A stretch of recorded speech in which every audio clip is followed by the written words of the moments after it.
L'homme ordinaire. Et ce n'est pas une insulte que de reconnaître l'existence de l'homme ordinaire, c'est simplement nommer, décrire ou analyser ce qui existe de fait, des hommes et des femmes qui n'ont pas fait un travail intérieur suffisamment conséquent pour transcender leur programmation psychologique de base, et qui vivent donc selon les lignes de force de ces programmations. L'homme ordinaire ne peut aimer que ce qu'il admire. Et l'admiration est la matière première de l'amour. Celui qui aime les voitures de sport, admire les caractéristiques et les capacités de ces voitures, que ce soit au niveau technique ou au niveau esthétique. Celui qui aime une femme, admire la plastique ou la personnalité de cette femme. Celui qui aime son pays, admire l'histoire et la culture de ce pays. L'admiration est l'émotion-sentiment que l'on éprouve quand on regarde quelque chose qui correspond à quelque degré signifiant à nos critères parfois subconscients de beauté. Dans la pluralité des acceptions de la beauté. C'est une émotion-sentiment de plaisir. Et l'amour se constitue à partir de la relation que nous faisons entre cette émotion-sentiment, et la chose qui cause cela en nous. Et l'amour se cristallise quand nous développons un premier degré d'attachement à cette chose, en raison de l'émotion-sentiment qu'elle suscite en nous. Cela se passe ainsi quand nous sommes un homme ordinaire qui n'a pas réformé les mécanismes de son amour aux choses. Chez l'homme ordinaire, les critères de beauté sont de deux grands ordres. Et le premier ordre est l'ensemble des critères qui déterminent ce que nous considérons. Souvent de manière tout à fait subconsciente, et donc non réfléchie, mais plutôt instinctive. Ce que nous considérons comme important. Si nous considérons que les attraits sexuels chez une femme sont plus importants que les compétences intellectuelles chez une femme, nous aurons davantage tendance à développer de l'amour pour les femmes ayant une belle plastique et un fort sex appeal, plutôt que pour les femmes se distinguant par leur haute compétence intellectuelle. Si nous considérons que les capacités financières chez un homme sont plus importantes que le fait d'avoir une belle gueule, nous trouverions davantage séduisants les hommes qui ont du poids en termes de revenus ou de fortune, plutôt que les hommes qui se distinguent surtout par leur beau visage et leurs belles proportions. Chez l'homme ordinaire, les critères du premier ordre se concentrent spontanément sur des considérations essentiellement physiques, et immédiatement périphériques au physique. Qu'il s'agisse de voitures ou de personnes, de maisons ou de régions d'habitation. Et c'est normal.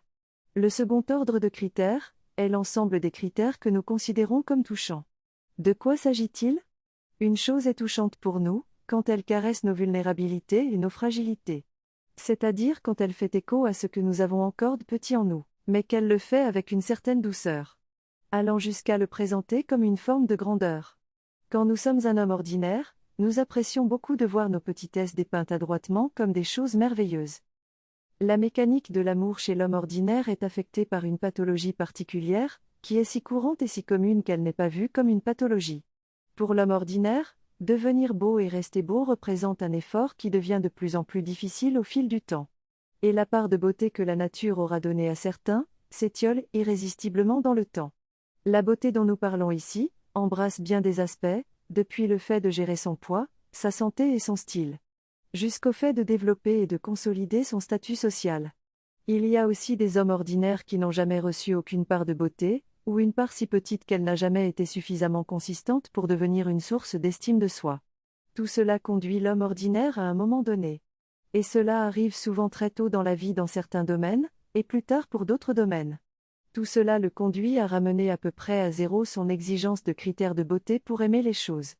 Il n'a pas réellement réalisé un détachement intérieur véritable quant aux dimensions physiques de la beauté. Il a seulement renoncé à l'idée qu'il pourrait obtenir de belles choses dans la vie. Un bel homme, une belle femme, de beaux revenus, une belle voiture, de beaux voyages. Comme ce renoncement est une sortie par le bas par rapport à la première catégorie des critères, l'homme ordinaire développe toujours une sorte de ressentiment envers la vie quand il regarde ce qu'il a. Et qu'il se rappelle de ce dont il a rêvé un jour, quand il se sentait encore jeune, beau et fort. L'homme ordinaire est naturellement un être insatisfait. Et il ne faut pas confondre l'insatisfaction avec la volonté d'enrichir constamment sa vie. L'insatisfaction est la douleur de constater qu'on a moins qu'on aurait désiré, tandis que la volonté d'embrasser toujours davantage de lumière dans la vie, cohabite avec harmonie avec la joie de constater toute la lumière qu'on a déjà pu saisir. La pathologie dont il est question ici, c'est celle du renoncement par le bas, c'est ce qui arrive quand l'homme ordinaire mesure ses maigres forces, mesure les sommets qu'il aurait voulu atteindre quand il se sentait encore fort, quand il était dans l'effervescence de ses jeunes années. Et qu'il renonce à continuer d'essayer. Le résultat de ce renoncement, ce n'est pas la paix intérieure, mais c'est le ressentiment envers la vie, le ressentiment envers tout ce qui navigue dans les classes supérieures, envers tout ce qui rayonne d'un éclat plus brillant. Et l'homme ordinaire va concentrer son ressentiment sur certains domaines plutôt que sur d'autres. Mais grâce à la seconde catégorie des critères de beauté, ces choses qui sont touchantes pour soi. L'homme ordinaire va pouvoir admirer et aimer, le petit chanteur à texte qui a du mal à exister dans les médias mainstream, la petite fillette de 10 ans qui chante presque aussi bien qu'une cantatrice adulte de modeste catégorie, la petite maison presque autonome d'un couple en rébellion contre les villes de béton, la petite invention mineure mais astucieuse d'un jeune étudiant pour nettoyer le plastique de l'océan. L'homme ordinaire a une tendresse naturelle pour le petit élément qui boite à côté des choses majestueuses. La petite pirogue joliment peinte et décorée, à côté d'un immeuble high-tech flottant sur l'eau. Il faut sortir de la primauté de la première catégorie de critères. C'est-à-dire qu'il faut sortir du primat accordé aux critères physiques et immédiatement périphériques au physique. Mais il faut en sortir par le haut. Et seul un homme de volonté peut réaliser cela. Le renoncement de l'homme ordinaire vient de ce qu'il devient de plus en plus incapable, avec le temps, d'être beau. Dans les différentes acceptions de la beauté, être capable de maintenir une grande force intellectuelle et trouver toujours du plaisir à traiter des sujets complexes. Être capable de maîtriser son poids et son alimentation. Être capable de se mobiliser dans de nouveaux projets concrets et de garder le cap de la concentration nécessaire. Être capable de continuer à apprendre de nouvelles langues ou de nouvelles disciplines. Être capable de se montrer méticuleux et patient. La beauté intéresse absolument tout le monde. Depuis l'homme ordinaire jusqu'au surhomme. En passant par l'homme instinctif, l'homme émotionnel, l'homme mental et l'homme rationnel, en passant encore par l'homme de pulsion, l'homme de désir et l'homme de volonté. L'homme ordinaire échoue toujours à un moment donné devant l'exigence d'être beau. Et il échoue plus ou moins tôt dans sa vie. S'il devient un jour un homme de volonté, il retrouve la volonté d'être beau et se remet en route. L'homme de volonté développe sa beauté personnelle au fur et à mesure qu'il apprend à déployer de l'intensité et de la justesse dans ses efforts. Et au fur et à mesure que sa beauté personnelle se développe dans différents domaines et sur différents plans, il s'éveille à la perception de la beauté intrinsèque des facultés fondamentales de son esprit, l'intelligence et la volonté. Cette beauté-là est la beauté supérieure, et elle est complètement invisible ou semble complètement insignifiante aux yeux de l'homme ordinaire. Quand l'homme de volonté s'éveille à la perception de la beauté supérieure, toute autre forme de beauté perd de son importance. Qu'est-ce que cela signifie ? La beauté supérieure en l'homme, c'est le degré de force de son intelligence et de sa volonté, et tout ce que l'homme saura bâtir et magnifier de beauté en lui, c'est par la force de son intelligence et de sa volonté qu'il y aura réussi. D'une manière particulièrement fine, lâche. Homme de volonté sait apprécier le degré de développement de la force de l'intelligence et de la volonté. Il sait apprécier le degré d'éclat de la beauté supérieure. Au-dedans de lui-même, et au-dedans des autres. Il admirera une beauté supérieure de vif éclat chez lui-même et chez les autres. Et il accordera beaucoup moins d'importance aux autres formes de beauté. Il admirera une maison, un avion, l'élégance d'une femme, la prestance d'un homme, une voiture, un téléphone. Selon le degré d'ingéniosité et de précision qui aura servi à manifester ces choses.